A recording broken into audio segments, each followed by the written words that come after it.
সিলেটের ঐতিহ্য হৃদয়ে রাজা ম্যানশনে এখন বইপ্রেমীদের স্বপ্নলোক। হ্যালো এভরিওয়ান, আসসালামু আলাইকুম। আপনাদের প্রিয় মমতা আজিজ গ্রুপের সহযোগী প্রতিষ্ঠানগুলো এখন রাজা ম্যানশনের বিভিন্ন তলায় নিয়ে এসেছে এক অন্যান্য বইয়ের দুনিয়া, জ্ঞান, প্রযুক্তি ও সৃজনশীলতার মিলনমেলা।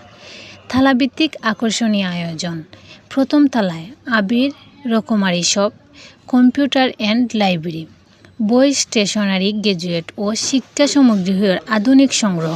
দ্বিতীয় তলায় আদিবা লাইব্রেরি ও আপন লাইব্রেরি, সবার জন্য বাছাই করা পাঠ্য ও অপাঠ্য বইয়ের সমাহার। তৃতীয় তলা Nazma book depot, Byatikram library, Mamata library, Arif library, Bichitra library, Boi Bari, masters library সহ আরও অনেক বইয়ের ঘর। এক ছাদের নিচে এত বিচিত্রময় সংগ্রহ, বইপ্রেমীদের জন্য সত্যিকারের স্বর্গ। অনলাইন অর্ডার ও হোম ডেলিভারির সুবিধা এখন চালু। আপনারা পছন্দের বই অর্ডার করুন, আমরা পৌঁছে দেব আপনার দরজায়। যোগাযোগ নাম্বার 01716466901। ধন্যবাদ।